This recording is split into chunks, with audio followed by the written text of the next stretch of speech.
Assalamualaikum warahmatullahi wabarakatuh. Bertemu lagi dengan saya Siti Jenab sebagai tutor mata pelajaran Sejarah Peminatan di PKBM Bina Pandu Mandiri Ciamis.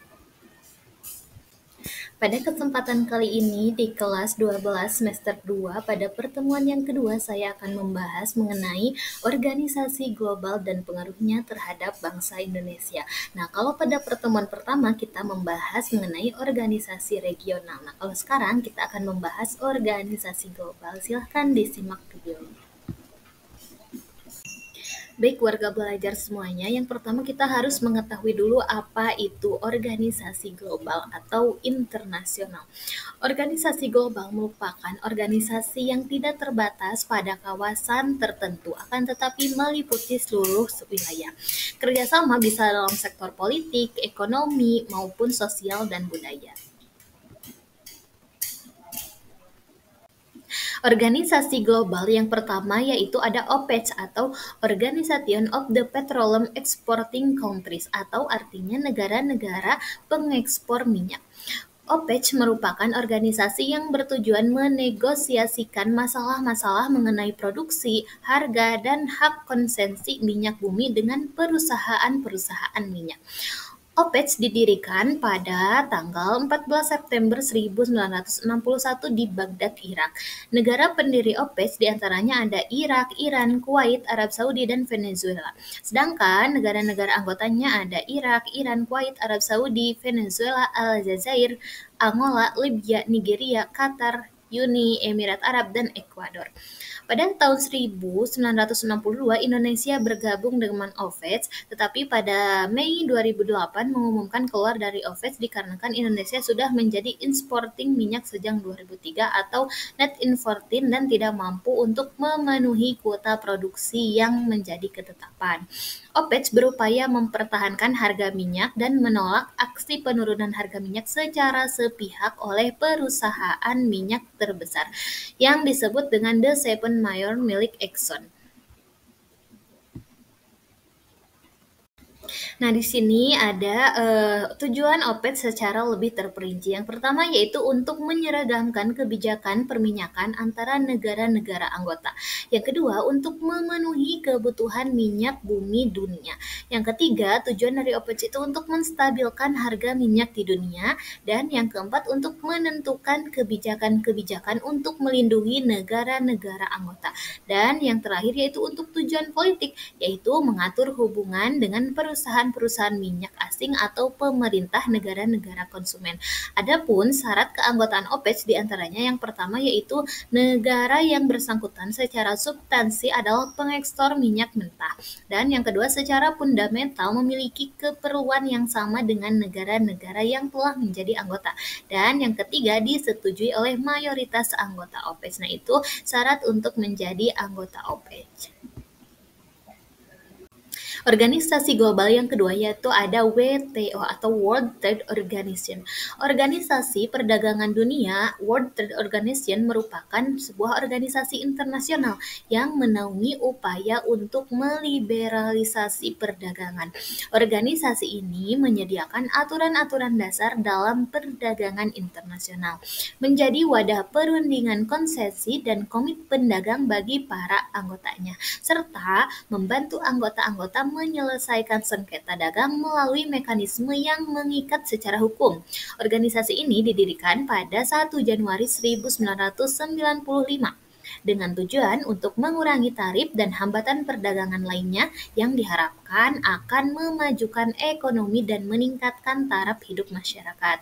Tujuan pendirian WTO dijabarkan dalam Mukadimah Perjanjian WTO yaitu untuk meningkatkan taraf hidup, mewujudkan lapangan kerja penuh, menambah pendapatan real dan permintaan, serta memperbesar produksi dan perdagangan barang dan jasa. Selain itu, Mukadimah ini turut menegaskan pentingnya pembangunan berkelanjutan, yaitu pembangunan yang juga mempertimbangkan aspek sosial dan lingkungan hidup, serta integrasi negara-negara berkembang, terutama negara-negara yang terbelakang dengan sistem perdagangan dunia. Yang selanjutnya kita akan membahas mengenai prinsip-prinsip dari organisasi WTO. Yang pertama yaitu Most Favored Nation. WTO memastikan bahwa jalannya perdagangan berlandaskan asas non-diskriminasi dengan tindak memberikan kemudahan hanya kepada satu negara anggota saja, melainkan harus kepada seluruh negara anggota. Yang kedua yaitu National Treatment atau melarang perbedaan perlakuan antara produk asing dengan produk domestik. Jadi harus adil ya. Yang ketiga ada binding tarif yaitu kesepakatan bagi suatu negara untuk tidak menaikkan tarif sewenang-wenang terhadap produk dari negara lain sehingga menjamin stabilitas komoditi. Yang keempat ada fair competition yaitu WTO menjamin kesamaan perlakuan bagi negara-negara yang melakukan perdagangan di suatu wilayah. Organisasi yang ketiga yaitu ada GATT atau General Agreement on Tariff and Trade. GATT merupakan perjanjian umum tarif dan perdagangan merupakan perjanjian multilateral yang mengatur perdagangan internasional.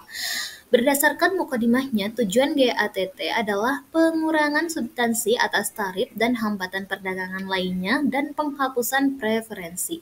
Berdasarkan asas timbal balik dan saling menguntungkan, perjanjian ini dinegosiasikan selama Konferensi Perdagangan dan Ketenagakerjaan Perserikatan Bangsa-Bangsa. GATT ditandatangani oleh 23 negara di Jenewa, Swiss pada tanggal 30 Oktober 1947 dan mulai berlaku pada tanggal 1 Januari 1948 setelah berakhirnya Perang Dunia II.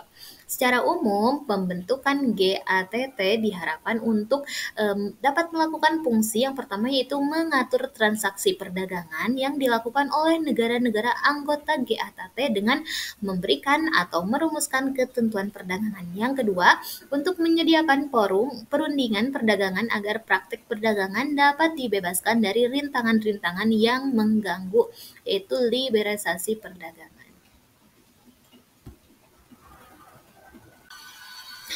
Pada tanggal 5 April 1954 di Marrakesh, GATT melakukan pertemuan yang merumuskan 3 prinsip dari Organisasi Perdagangan Kelak, yaitu yang pertama ada prinsip resiprositas, yaitu perlakuan yang diberikan suatu negara kepada negara lain sebagai mitra dagangnya harus juga diberikan oleh mitra dagang negara tersebut. Yang kedua, prinsip Most Favored Nation yaitu negara anggota GATT tidak boleh memberikan keistimewaan yang menguntungkan hanya pada satu atau kelompok negara tertentu saja. Dan yang terakhir ada prinsip transparansi yaitu perlakuan dan kebijakan yang dilakukan suatu negara harus transparan agar diketahui oleh negara lain. Pertemuan juga menyepakati perubahan GATT menjadi Organisasi Perdagangan Internasional yaitu WTO pada 1 Januari 1955.